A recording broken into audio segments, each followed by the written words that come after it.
I want to bring your attention to a few points on the report that was published in BuzzFeed last night. It's frankly outrageous and highly irresponsible for a left-wing blog that was openly hostile to the president-elect's campaign to drop highly salacious and flat-out false information on the internet just days before he takes the oath of office. According to BuzzFeed's own editor, there are some serious reasons to doubt the allegations in the report. The executive editor of the New York Times also dismissed the report by saying it was, quote, totally unsubstantiated, echoing the concerns that many other reporters expressed on the internet. The fact that BuzzFeed and CNN made the decision to run with this unsubstantiated claim is a sad and pathetic attempt to get clicks. The report is not an intelligence report, plain and simple. One issue that the report talked about was the relationship of three individuals associated with the campaign.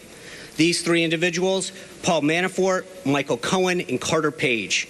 Carter Page is an individual who the president-elect does not know and was put on notice months ago by the campaign. Paul Manafort has adamantly denied any of this involvement, and Michael Cohen, who is said to have visited Prague in August and September, did not leave or enter the United States during this time. We asked him to produce his passport to confirm his whereabouts on the dates in question, and there was no doubt that he was not in Prague. In fact, Mr. Cohen has never been in Prague. A new report actually suggests that Michael Cohen was at the University of Southern California with his son at a baseball game.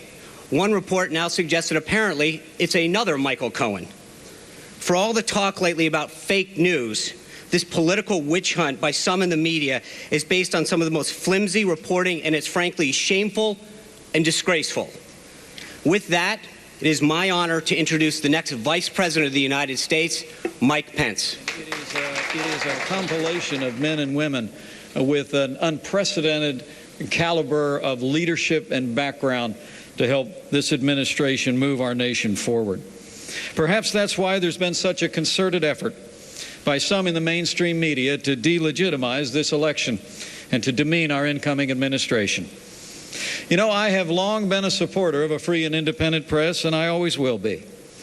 But with freedom comes responsibility.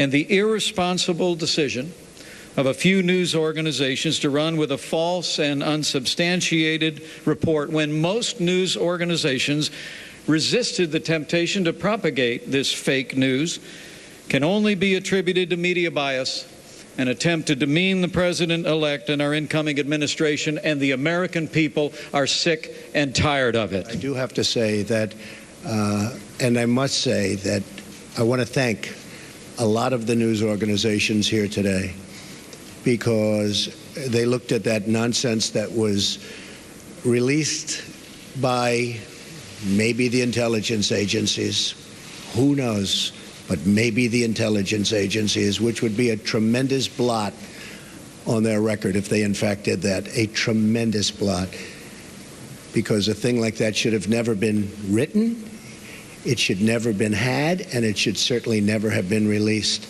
But I want to thank a lot of the news organizations, for some of whom have not treated me very well over the years, a couple in particular, and they came out so strongly against that fake news and the fact that it was written about by primarily one group and one television station.